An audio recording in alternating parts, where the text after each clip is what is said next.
Good afternoon, everyone. Welcome into episode number 41 of Playing with House Money on the Toilets to Titles Network. I'm your boy Iceman, head of the SGC, and this guy right here, DJ Pru, at PruBaby10 on Twitter. How are you doing today, my guy? I'm doing good, man. The weather is not what we would expected for the start of spring, but hey, No, we're all good. if not. But hey, that's why you're inside. Don't need to be outside. Yeah, and I mean, I say that, and it's Chicago, so I can't fully say that. We probably get this once or twice every April, but it doesn't really help the beginning of springtime mood. But it's cool when you have weather like this, and Wrigley will still chant your name late in the game, and Cody Bellinger can smack a homer when they're up 10-2. That shit was electric. You thought it would have been October. So yeah, that makes up for it a little bit, even though obviously I'm not a Cubs fan. I'm kind of hating from outside the club, but baseball's back, baby. Yeah, and I mean the Cubs are playing it. We're not going to really talk too much about Thursday. Like, I don't really like too much of tonight's slate, like this afternoon and tonight's game. So we're just going to kind of dive straight in, and this is where we run into the difficulties, because we're talking about Friday night's games. We're recording on a Wednesday, so there's games going on right now. Yeah. And then and then we're trying to anticipate what's going to happen on Friday, and we're just going to, again, we're a handful of games through the season. What, 7? By the time this airs, probably 8 games through the season. But when we're recording, we're 7 games through the season. Just talking about how some of these teams have started, against how you thought they're playing, and some of the players that we already know. Some of those star players who have already hit top form. And is there anyone that you're looking out for that's kind of, I know you mentioned in previous weeks some of those sneaky little, like, kind of, sleepers, as it were, in the teams and what you're really seeing. But you mentioned the Cubs already. They are playing against the Dodgers on Friday. They are. And the one player that, I mean, your guy's Freddie Freeman, but Mookie and Teoscar Hernandez have started this season like they meant it. So, yeah. Hey, I mentioned Teoscar being on the Dodgers in the MLB like preview show. Yep. And I knew that was going to be a sneaky addition for them, only because of how solid he is at the plate. I did not expect him to be batting fourth in the lineup. I'll tell you that much. And then Mookie with an MLB leading home runs already, which is crazy because Bryce has 3 in one game. Obviously, I know he was 0 for 11 before that, but that's going to be a fun series. Obviously the Dodgers are, the team that I always talk about. Freddie is obviously my guy, but Mookie's always included in that. So it's cool to see them already right in mid form. So I know, like, that first weekend, it was crazy because it seemed like all of them were hitting really well. So that's going to be an exciting one, only because, let's be honest, the Cubs pitching is not their strong point at all. It's not their strong suit whatsoever. And then a couple of their pitch, like Hendricks, always gives the Dodgers a few too many over the plate with the way that he pitches, the way that he approaches the at bats. So that's going to be one that I'm definitely going to be all over. And Teoscar, I don't know how long we'll get these lines with Teoscar Hernandez, but I'll tell you one thing: Shohei Ohtani should start dropping. Yeah, any day now. So I'm hoping that he catches a rhythm. That's probably going to be one that I do play this weekend, because a lot of the Cubs pitching, one, is right-handed, so there's not like a lefty to kind of attack. I know that we'll see at least one. I'm just not sure which one. And then it's only a matter of time before he gets hot again. So he's going to be the guy that I'm probably eyeing, especially Friday. And I think with how Bellinger just stole the show for them, and he's obviously back, he's playing really well. The Cubs are going to be fun to watch. I just don't know how much they'll be able to keep up with the Dodgers if they don't.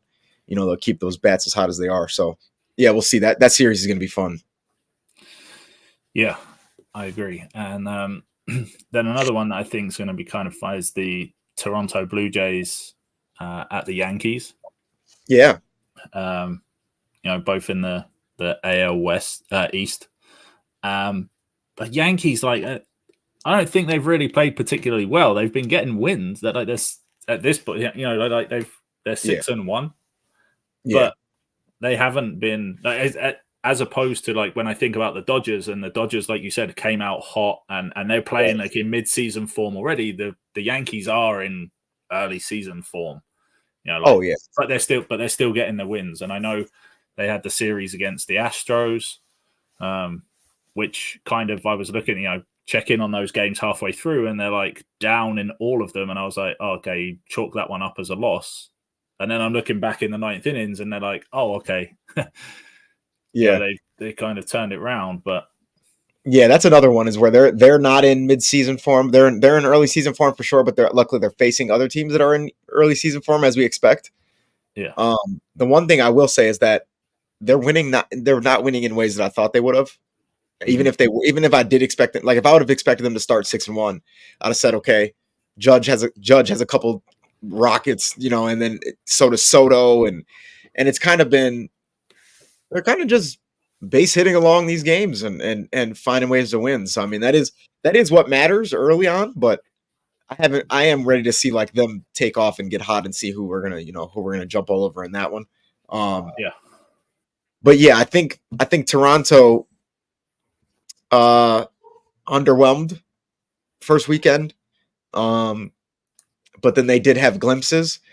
My boy Bo didn't really do me too many favors week one. But as you know, I always expect him to get out of that. He's just one of those guys. He's just one of those guys I know is so good that I have to keep playing, especially when I get that 1.5 line. But so I'll definitely stick with him. I do like Alejandro Kirk. He's another one that is sneaky with the RBIs. So I do like him in the hit and run RBI. You'll probably see him in a play this weekend for sure. And then, you know, hey, what do we say are the guaranteed things in life? It's death, taxes, and Juan Soto walking. So yeah, we'll take that all day. You know, for anybody that does not that isn't with us or doesn't know what I'm talking about, Juan Soto walking, his walk is probably what started the live bet king trend for me. Just the entire journey.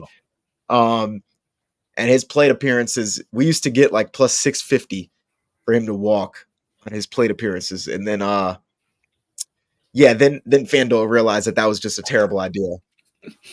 So now we're looking at, you know, Juan Soto just a walk in general for the game, and we're still getting that at what, minus 130, I think we saw. Yep. That's just it.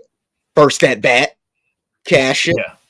Yeah. You know, like it's like, so eventually I think we'll see that kind of simmer down and really stay at like minus 160, minus 180, because they know they won't be able to go too much worse. Yeah. Like, or they're going to have to start giving us a 1.5 line. But yeah, that's going to be one of those that's going to play. We're going to play that 162 times. We don't care. So yeah, that's going to be obviously the other. At the moment, it's hitting in every other game. Yeah, 6 games he's played. He's walked in 3 of them. He's actually in 2 of those games walked twice. The opening day against the Astros, and then the opening game as it goes against the Diamondbacks, he was walked twice. So yeah, I mean, like you said, it's we're taking him at those odds as well. Like, and like you said, it's just, you know, that is what started the live bet king stuff. And I didn't show you. I screenshot them to send you on. I don't know if it was opening day or it was definitely Friday, Saturday over the weekend. I was like, okay, I didn't really bet too much on opening day, which I was, because, you know, we went a little bit easy on it just because we didn't. And of course, the whole league kind of went off. There's thousands of bets that are all over Twitter, which is fantastic to see that the books absolutely got taken to town on opening day, with everyone kind of going crazy.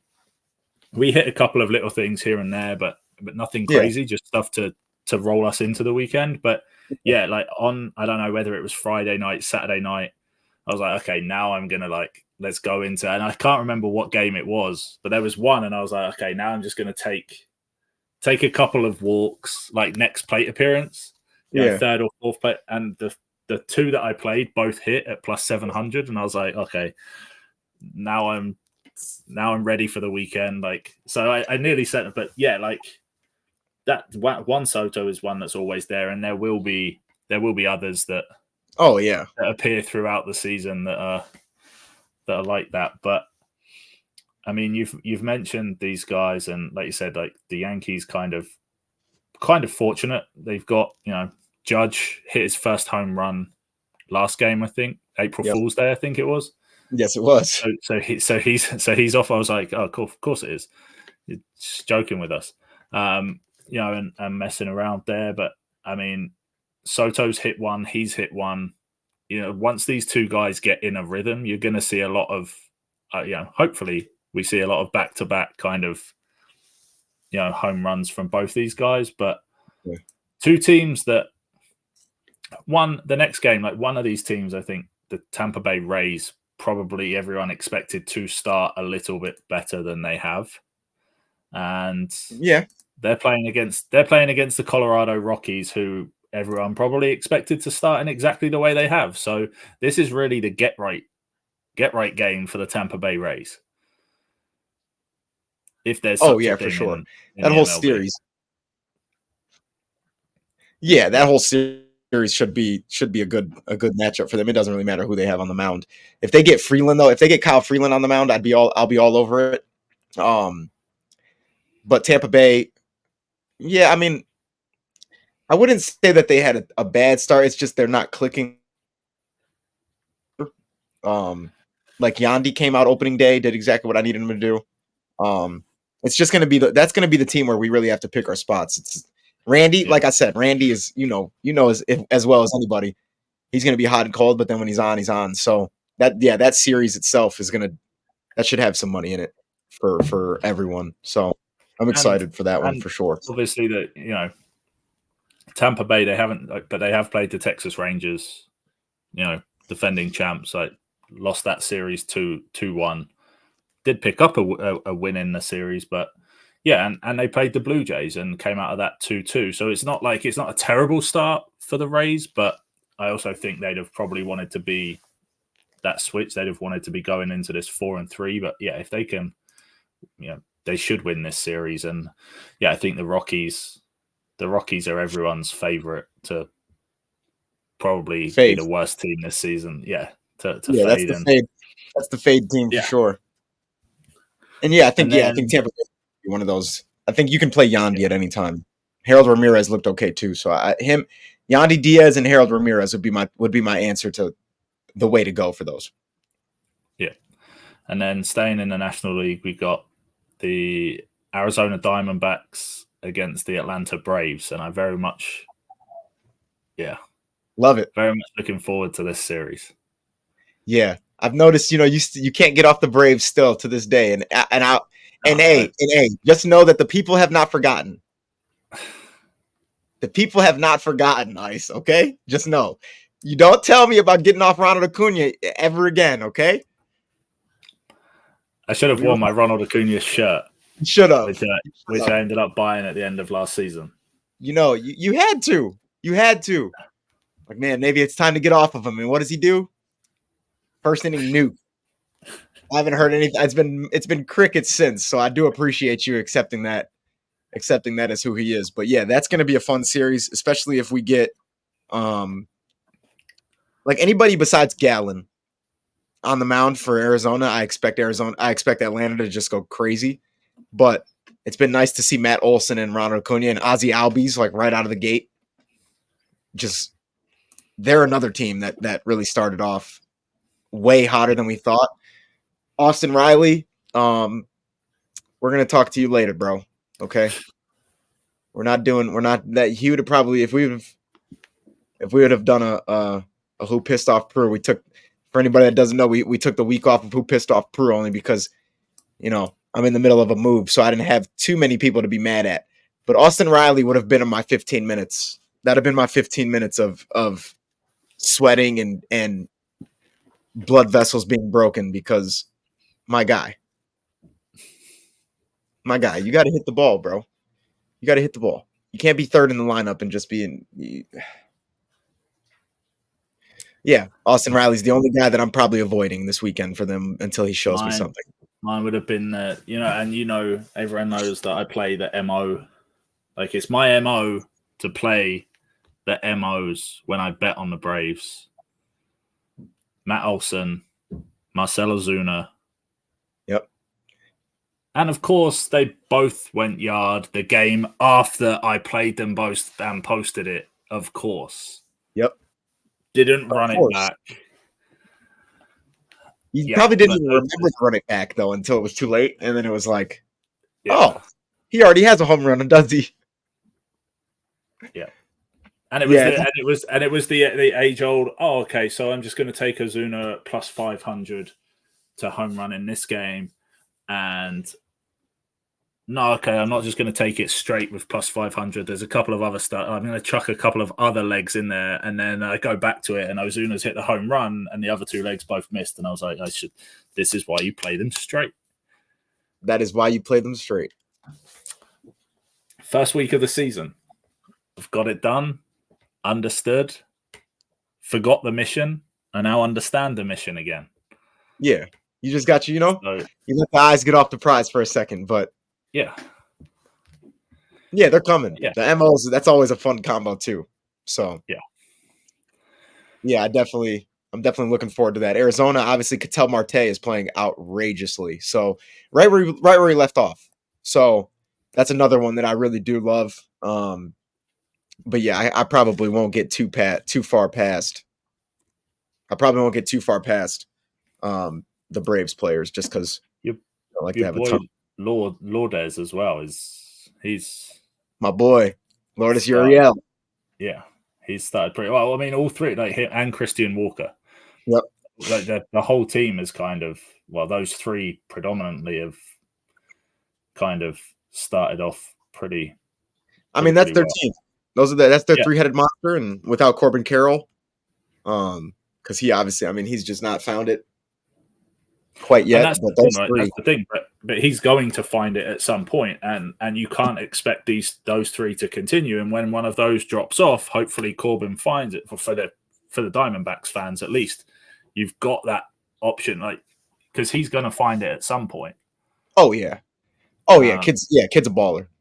It's just it's season, and I expect Ketel Marte to be good, even when one of them drops off. The way he's been playing has just been insane the last year. So, yeah, I do love that matchup. That's going to be a fun series. Hopefully, at least, hopefully the pitchers don't decide to come out here and beat Randy Johnson, but it's doubtful. So, yeah, that's going to be a fun one. That might be my favorite one of the weekend, to be honest with you. Yeah, that has 7 or 8 players. That has 7 or 8 players that we can play it in any way and have a shot. So I love that one. I think there'll be a fair few SGPs for that series alone, where we focus on a handful of those players, because of the players we've mentioned, you could take 2 of each side, and play them, like you said, in a handful of different ways, and come out, green across all of them in certain games. I was going to say, yeah, for sure. That one, and probably the Dodgers Cubs. Those are probably the 2 that I have some SGPs for. And is there anyone, not necessarily for the teams we've mentioned, but anyone apart from any of the big names, who's kind of stepping up and surprising you a week through the season? Is there anyone that at the moment you're looking at and going, this is one player that I'm keeping an eye on? Not necessarily, I wouldn't say surprise. Yeah. Luis Robert Jr. Luis Robert Jr. is out there. Like, you know what? I know that my roster sucks. I know that my teammates are not even close to my ability, and he's just out there cranking home runs, just bombs. Kid's trying to do everything he can. So I'm happy that is the case, obviously. So I'd say Luis. Like I said, I don't think it's a surprise, but Gunnar Henderson MVP campaign is alive and well. And I think that kid had the sky's the limit with that kid. It's it's obviously everybody knows how well he played last year, and he was a rookie, and he's literally picked up right where he left off. So I think that's going to be alive and well for a long time this season, and I'm glad that I was able to be reminded of that, because that's your boy. So Yeah. we caught a little doubt for that. We caught a little flack in the Discord for calling it so early. Yeah. Because people aren't believers, bro. People aren't believers. You know, No, when you have a name like Gunner, it's like, it's like Uncle Rico. It's like Uncle Rico. You know that he could throw that ball over that mountain. Gunnar fucking Henderson, bro. He could get a mullet and be like Theo Von's cool cousin. Like the kid was destined for greatness. I just that's what I was gonna say. Like when your parents give you a name like Gunner, whatever industry you go into, you're kind of gonna it's a birthright that you're gonna be good at whatever you choose to do. He just chose baseball. It's like my thing about like the soccer players that I used to do. It's you got a name like Gunner, bro. You gonna be shooting shit, and it is what it is. It doesn't matter what you ended up picking. You're gonna be the shooter, and he's out there killing right out of the gates for Baltimore. So, yeah, I wouldn't say it's a surprise, but I'd say Luis and Gunner are the two that are just balling. They said, we're gonna be superstars no matter what we're doing, and right out of the gates since game one, it's been exactly that. So. Yeah, and that's another. I mean, they are the Orioles are the other team. I always pick the wrong guy, whether it's Gunnar, Adley, Santander, like whichever one I pick. Ryan. Two that go off, or Ryan Mountcastle. Yeah, there's four. Same thing. There's four of the top four, and I'm like, well, I got to pick two of these guys, and it's always the other two. Yeah, because you got to have times where you're not picking two, you just pick one, and then you just got, And you just watch all the other three go one after the other, and you're like, fantastic. Yeah, Adelaide day one almost irritated me if Gunnar didn't end up getting through. Yeah. Because he homered first at bat. I'm like, oh, damn. Yep. Yeah, that's going to be another one. Baltimore, they were like that last year, though, where it was like, when you caught all four of them on, they scored like 16 runs. Yeah.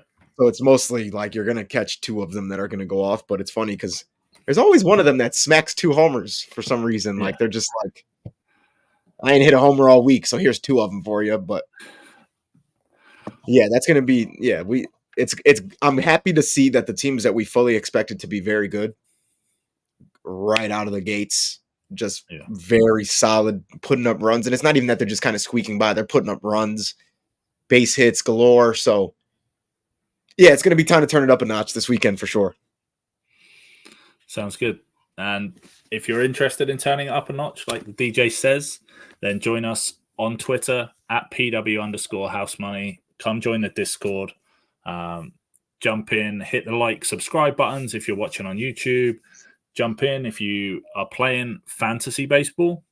If you're in that type of league, then you should join the Toilets to Titles Gilded chat. There is a fantasy baseball section in there. And then, football season, NFL draft around the corner. Implications for fantasy football, dynasty rookie drafts and whatnot coming up. Jump into the Gilded chat, see what we've got on offer.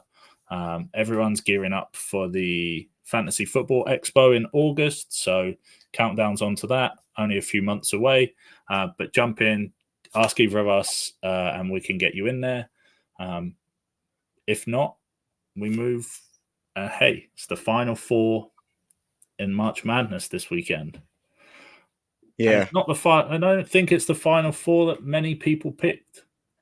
I jinxed the hell out of it. Yeah, we did last week, right? With all three of the teams that we picked were in there, and all three of them lost. So if anyone played the Fade Trent shit on us last week in March Madness, then you cashed big time because you took NC State beat Marquette, Alabama beat North Carolina.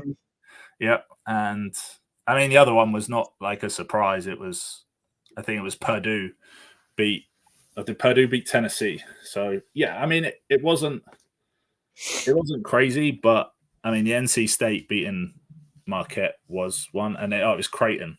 Your Creighton boys lost as well. Yeah, that was crazy. I feel so bad for all three of those teams. As soon as I saw it, I was like, I shouldn't have said anything.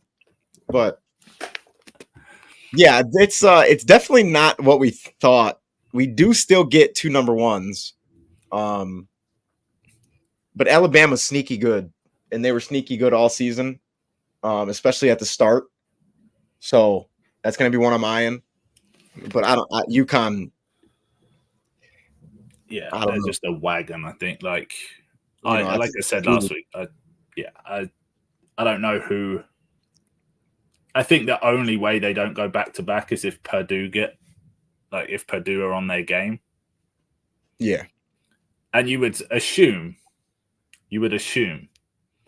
that Purdue get through in the easier of the final 4 games, purely based on the seeding, right? They're playing the 11 North Carolina, NC State having just beaten.